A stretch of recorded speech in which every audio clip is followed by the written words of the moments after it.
JBN keep you informed. I'm Michelle Jones, and in the news, Leota Bradshaw and co-accused to return to court March 6.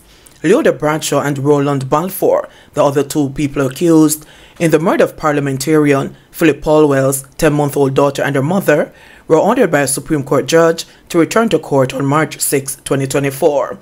It is understood that the court was told that the forensic material, forensic certificate, and the statements of investigators were not on file.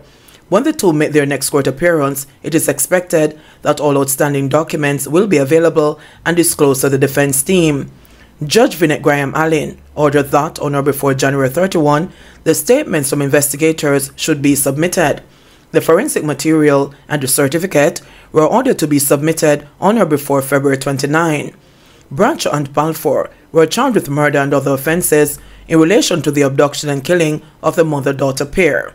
Bradshaw, who shares a child with Polwell, has been charged with 2 counts of conspiracy to murder, 2 counts of conspiracy to kidnapping, 2 counts of kidnapping, and 2 counts of murder.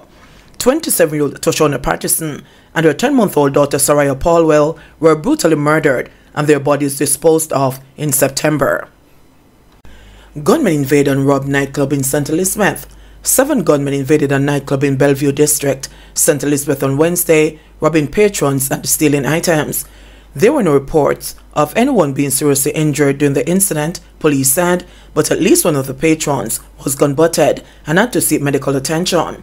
Reports received were that around 1:15 a.m., the group of 7 men armed with guns entered the establishment and demanded cash. They reportedly robbed the owner of 5 poker boxes valued at approximately $3 million and a quantity of assorted liquor. The value of the liquor has not yet been ascertained. It was further reported that 6 patrons who were inside the establishment were robbed of cash and cell phones. One of the patrons was reportedly gun-butted by one of the robbers, resulting in him receiving a wound to his head. The men reportedly fired several shots before leaving in a waiting motor car, the police said. 2 motorcyclists killed in St. Elizabeth crash. 2 motorcyclists died as a result of injuries they sustained after they collided on the Ballards Valley Main Road in St. Elizabeth on Friday morning. They are 45-year-old Odain Swaby of Ridge District in the parish and Kimani Hibbert of Plowden, Manchester. Preliminary reports are that about 6:10 a.m. the men were traveling in opposite directions when they failed to keep left and collided. They were both flung from their motorcycles upon impact. The injured men were taken to hospital where they were pronounced dead. The crash was reported to the Junction Police by a coaster bus driver who passed the scene. The bus operator also informed the police that a few minutes before the fatal incident, Mr. Swaby had crashed into the side of his vehicle. The police are warning road users to exercise caution and adhere to the road safety measures. Passing of teacher and parent plunges Wakefield Primary into further mourning. Still grieving from last week's sudden passing of grade 3 student Alexia Drummond, Wakefield Primary and Infant School was plunged into further mourning this week following the deaths of a grade 5 teacher and a parent. The teacher, 30-year-old Donisha Evans, lost her battle with cancer and passed at her house in Falmouth, the Trelawney capital, on Monday. Her death was followed by that of Kimon Gorzang at her Wakefield home on Tuesday. This brings to 4 the number of deaths within the school community over a 6-month period. Before they lost Alexia, her classmate Michael Sr. died in July. Principal Michael James explained that despite the overwhelming grief which blankets the school, the teaching staff is even more resolved in the execution of their duties. It's dramatic. We're trying to engage in schoolwork and hopefully it helps us to stay strong. But rather than focusing on the deaths, we try to educate the children, a visibly distraught James said. We have had persons who come in to assist us with grief counseling, but we are still trying to focus heavily on schoolwork, he added. Teachers Philippa Seaton and Glenisha Downer, whose friendship with Evans go back from their days at Sam Sharp Teachers College, were a picture of grief on Wednesday. It is not a nice feeling, said an emotional Seaton. Downer concurred. Meanwhile, James revealed that since Alexia's passing, the school has crafted a system in an effort to track the status of students' health, a process which was already implemented in the infant section. He explained that during the marking of the attendance register in the mornings, teachers now ask students how they feel. Normally at the infant school we do that, primary school we didn't do that, But we have to do stuff like that now, because maybe the child doesn't know how to explain his or herself and might have some sickness that we don't know. Sometimes I think the parents don't know either, or don't have the time to ask, said James.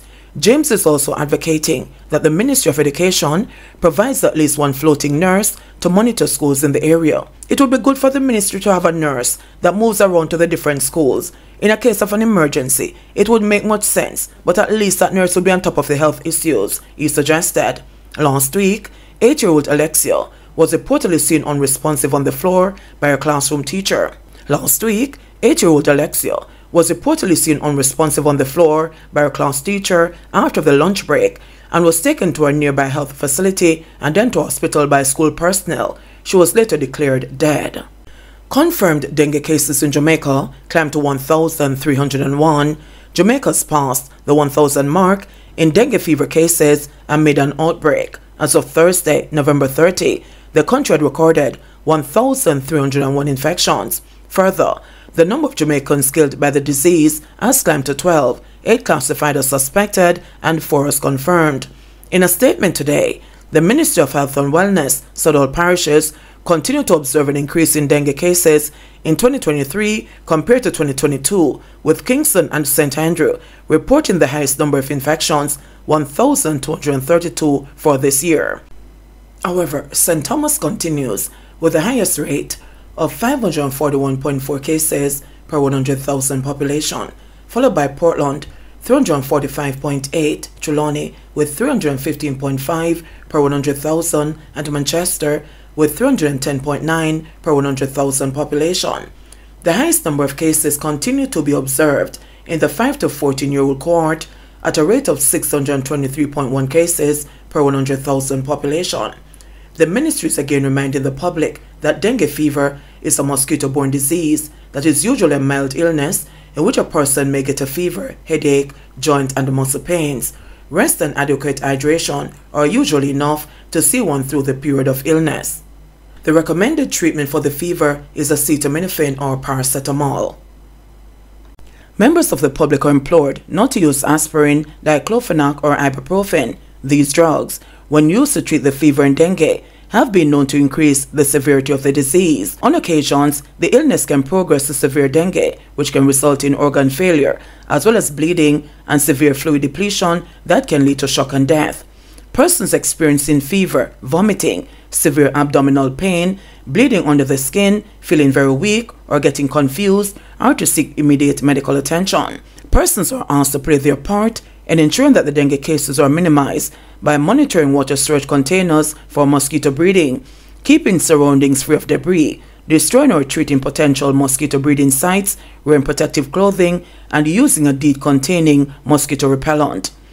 Gun with possible link to ongoing probe seized in St. Catherine. Operations Officer for the St. Catherine North Division, Deputy Superintendent Commander Toms, says a gun and several rounds of ammunition were seized during a police operation on Thursday. DSP Toms said the gun may be linked to an ongoing investigation. The team embarked on a cordon search operation in the Homestead area of the St. Catherine North Division. This is one of the areas that continues to give us an uptick in criminal activities within the space. The team embarked on a number of target locations where we came upon a number of persons, and through diligent searches, the team first came upon 12.38 cartridges after searching our premises. Further searches brought the team to another location where, after searching our premises, the team came upon an M16 rifle having a magazine containing 13 5.56 cartridges. This, in our estimation, is a significant dent within the space there. This is also a firearm that we believe that it may actually assist us in a previous investigation relating to another incident. And as such, we think this will actually create a dent in the criminality within this space. We are ardent. We have made up our mind. We continue to press on to see how best we can capitalize in minimizing the criminal activities within this space and allow for law-abiding citizens to move about these spaces free. JBN will keep you informed. Please remember to subscribe, like, share, leave us a comment, and click the notification bell to receive our daily news items.